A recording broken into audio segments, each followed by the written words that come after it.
I want to show you this amazing RPG book. This is a book called Degenesis. What we have here is the Wikipedia page. Degenesis is a pen and paper role-playing game created by Christian Gunther and Marko Djurjevic. Degenesis was created as an indie project supported by Project Odyssey. It was originally produced and distributed in 2004 by Cypress Verlag. Since 2014, the second and current edition, known as Degenesis Rebirth, is produced and distributed by Six More Vodka. I believe Six More Vodka is Marko Djurjevic's studio. Marko is my favorite concept artist, illustrator of all time. I have been following him since my journey into game design back in 2000, I think, so for the better part of 20 years.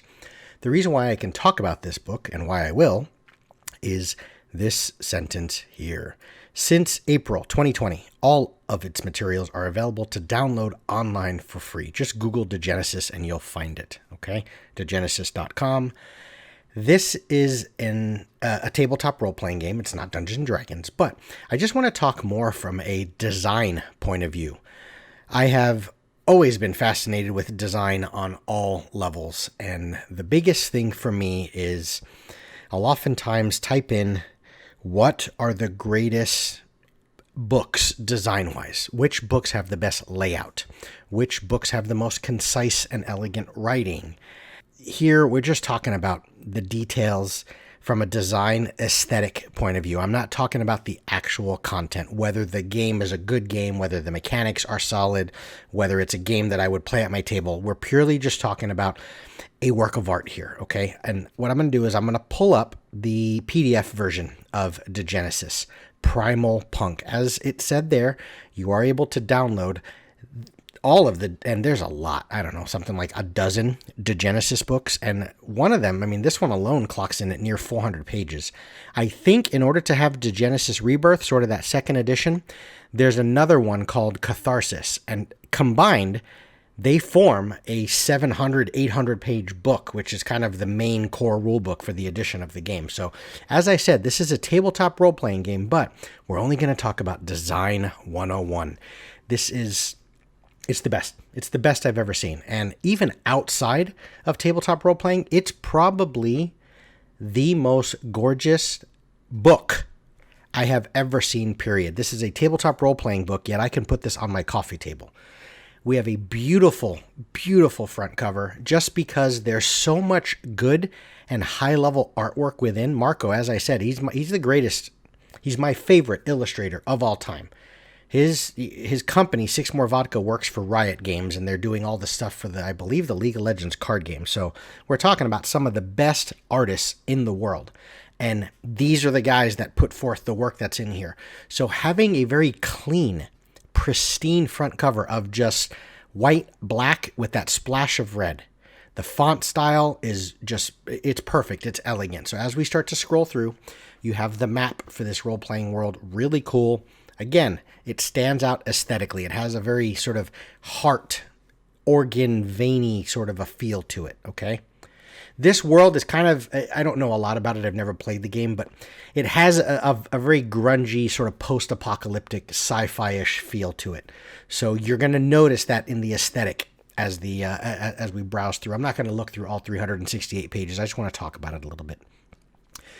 I think what you would do is you would kind of print this out and then print this out and stack them on top of each other. So you're getting kind of multiple portions of the map.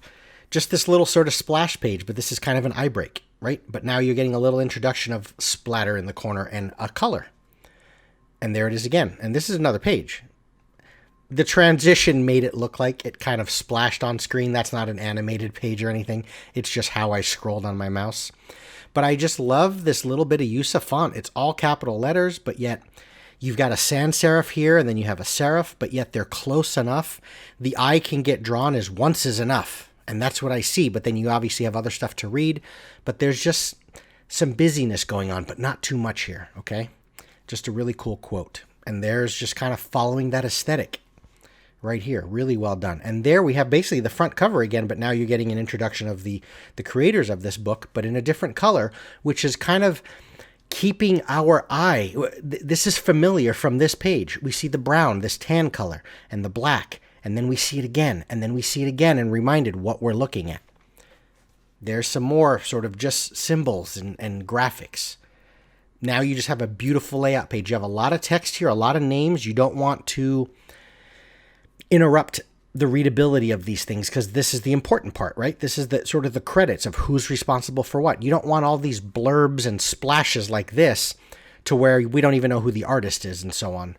But again, you know, this right here, layout, typesetting, and design, these three, world-class design. I mean, if they're the ones that did this book, world-class. So really well laid out. I love the justified. Notice how squared off this is. Right? Our eyes just kind of follow and flow. And it's clean, very clean. Little dot, right? Here's your contents. Really nice layout. I mean, you won't find anything in these 400 pages and all of Degenesis books that is off to me. You know, you've got a really small disclaimer, kind of the fine print. I love that it keeps it nice and small, but yet it's readable. Look at the spacing from one line to the next. Squared off, blocked out, justified font. Elegant. Right there. That's the one simple message we want to say on just pure, stark, clean tan. Now we get into just black and white, like really bold, awesome, beautiful artwork. Another incredible piece of art, you know, really gritty and just dark, but just insanely well drawn, right? And when you're doing something like this, you're giving it to us full page. And then, you know, just the little details of, I don't know if that's light. Yeah, that might be light down there at the bottom. But the little details of seeing this right here kind of set, you know, it's not in the center. It's kind of down towards the bottom. You have, I think, what looks like the same font, but one of them is obviously larger and in bold. So you're thinking Jackal. You're reading that very quickly. And then as we move through, we really start getting into some layout stuff. Beautiful piece of artwork. It's kind of faded off, you know, and has almost its own gradient off of the skull. As we get into just this post-apocalyptic, I'm kind of reminded of Marco himself. I believe he's either Serbian or German. So he's always just had a very different aesthetic to his artwork. And it's something that I've always gravitated towards.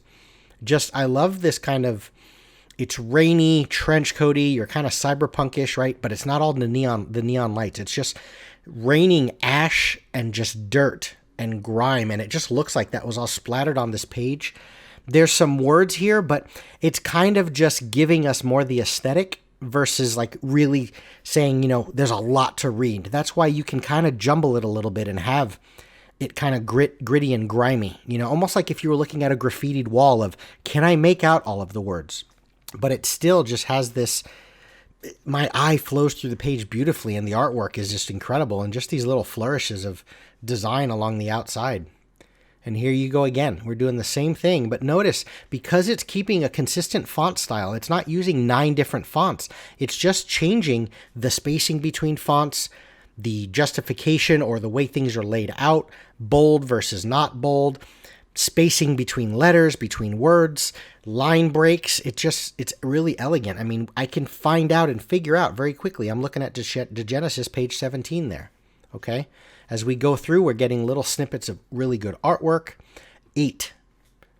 Okay. Earth, sun, moon, and stars. This page, 8 is the number of the creator who descends from up above. Mankind will wonder, its name uninscribed, into the book of life since the world began, as it looks up to him who was and is not.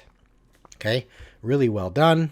Notice, I mean, just this little sort of cross plus sign, it feels like it flows with the aesthetic, but notice that there's this sort of crossbar here, which separates this section from this section. Little details like that are really elegant. This little flourish over here, I don't know what that is, but it just moves your eye elegantly around the page, you know, and again, it clearly reminds us of something very post-apocalyptic, right? There's a lot going on here, very Mad Maxian.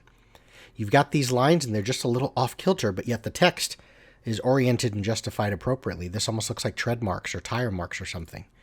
And then as we go through, I mean, the artwork, of course, is very dark and whatnot, but that's, you know, this is very mature content here, folks. So, but really cool, but we're following that same aesthetic, but watch what happens when we get into a lot of text, a lot of font.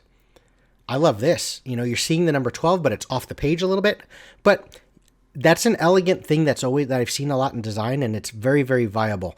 Cut off the tops of letters. The mind knows how to figure out and piece together what number that is. Obviously, most of the 2 is there so we can see it, but it's little details like that that really make this thing shine. Awesome artwork again. The number 16, right? But now we're getting into these different gradients, and again, it looks like organ or sort of like interior of, blood splats or just what's going on with this. Very surreal in a way. Awesome piece of full-page artwork. Again, Primal Punk, kind of like an introduction to the next chapter, and then boom, here we go. Splatters, black, white, very contrasty, but yet oriented. Notice it's flat, it's even, justified. We have an elegant font that's very easily readable, right? It looks kind of like the font you would find in a regular flat, boring novel, okay? But we have a lot of words here. Yes, you've got some flourishes and some splatter marks, but it's not taking away from the readability of these columns. And also, the fact that they are in columns, it gives us a quick return of our eye. It just helps us flow through very elegantly. And notice, it moved over, right? The page is here, but now things are kind of over to the left a little, where our eye is initially drawn to what almost looks like a paint or like a milk splatter. But now our eye is here and we're flowing. We know what page we're on. And here you go. Now we're getting into white, but it's not just pure white with black letters or black text, right? You've got this little bit of grit and grime, which we've already kind of been reminded of that aesthetic throughout. There's that symbol that was on the very first page. And then you have this blurb down here. Instead of just a hard line, you've got a little bit of a weird wavy grungy bit. And then you've got, but notice, different font here. Okay? But if you look at it, this is sans serif. There's no squigglies at the end, the way all of these letters are. Okay? But this font here, just the look of it and the layout. Look at the G. Okay? Look at the G here. It's basically the same. So we're not getting too many different font styles, right? We're seeing this, the bulk of this font style, and then all of this stuff throughout. All of this is relatively the same. I mean, look at the G in Ravage. It kind of has that turnover up and then right across. That's what you see. That's the same font style right here. And then even though you have different font style, because we're trying to almost, it's conveying info as like, here's story, here's the designer talking to you, here's some rules bits or whatever. You're changing those font styles. So not only are you looking in a different area where it's white text on a black background versus black on top of white, the font style is different, but yet it's right here. So our eye is familiar to it. There it is again, kind of back to where it was. But now you have the bottom half of the page is giving us information. Okay. And I'm going to kind of start wrapping this up, but I'll start scrolling through very quickly, and I may come back to this in sort of a design video number 2. Okay. Beautiful use of just the number 1 here for the chapter, that you have more of an outline stroked image of it, which fits the aesthetic, but yet it gives you room to put the letters within. And notice is the kind of the line that forms the baseline of the 1. That's sort of what forms the D. But it's little elegant things like that our mind can put this together. Chapter 1 forward. We know that's what chapter 1 is. But we can piece this all together on our own. But aesthetically, it gives us something interesting to look at. And you should already know by the first 30 pages here what I mean when I say that this can easily go on a coffee table. The book itself, like look up Degenesis on Google. Unfortunately, I only have it in PDF format. The book itself, I've heard, is gorgeous. It's just a stark white cover, the book craft of it, well built, so on and so forth. It's just tip-top shape, and awesome, awesome artwork. Sometimes there's just enough of like, what exactly am I looking at? I love these little flourishes of design, and I'm going to do a quick scroll through to show you just how amazing, yet so varied. Like one page to the next, I'm getting like a work of art. But yet the information is conveyed in a very familiar format that I kind of know where I'm looking. Check this out. Scrolling through quickly. I mean, look, this is beautiful. This looks like a very science page. Something you'd see on like old school Victorian blueprints and stuff. Here we go. I mean, look at that artwork, but yet it just pushes the text over. I usually am a fan of just justifying it flat and moving it all over versus kind of following the contours of the art. But this works well for this particular page because it's not all over the book. But really, really neat. Here's the symbols. Very clean logo, Design 101, just black on white. readable shapes. That's always the thing when you look at any logo design, the big boys, Apple and Google and Coca-Cola. It needs to be simple and readable from distance, like silhouetted, okay? And that's the case here. So really, really cool. As we get through, I mean, we're right, very black, very white. But notice as we get through, the black and white and kind of that heavy contrast and very graphic design-esque, it allows the art and the color itself to stand out even more. Here we have beautiful use of a serif font with a little more of the, you know, the line work, the edges of the letter kind of flow. And then we get into, I mean, just this faded bit right here, but it's kind of within the back half of the face, right? The left side of the face is faded into black, but that gives us room to put this white text. Just that little line up top gives us a little bit of an eye break, you know? Here it is again, kind of following suit. But now as we get through, and I'm going to scroll through really quick, there, that stands out because of the black and white. Okay, chapter 2, but notice we're getting into these different images. Now we're getting a little more text. It's white. You have this little gray blurb, but there's that font again. See what I mean? And we'll just keep going. I mean, look at this. So we're just going to sit back and enjoy. This was beautiful right here. Look at that. So there it is. There's that little bit of that, bringing back that brown that was there in the beginning, right? Giving it some color. And it's not just a copy and paste of this page everywhere. So there it is. I'm barely getting, that's kind of what Marco looks like, basically. I'm on page 100, and I'll stop the video there.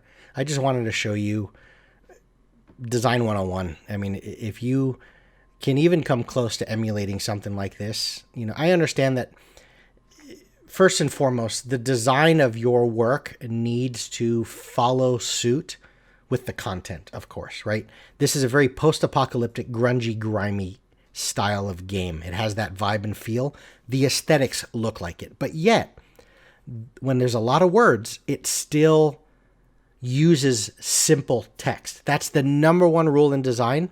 Don't get so decorative and flashy with your letter forms that the stuff becomes unreadable. The layout and all these little flourishes and the titles have all kinds of busyness and stuff going on. I mean, look at this, is what the hell is lined up here, you know, but it just moves our eye around. But when we have a lot to read, this entire paragraph, this is what you would find in a Tolkien book or any RPG book.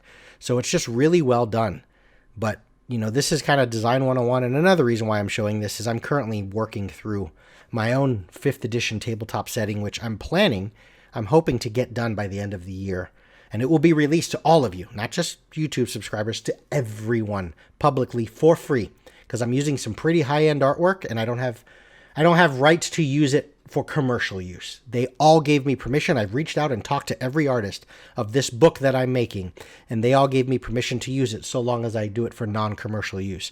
So this book that's going to be releasing the end of the year is going to be commercial or for non-commercial use, completely free, top to bottom, from front cover to back, an entire tabletop role-playing setting, or a D&D setting for 5th edition D&D. And you'll notice a bit of not homage, but sort of blatant stealing of the aesthetic and design that's going on here within that book as I kind of wrangled my way through my own interesting design. But there it is. Take a look at Degenesis, guys.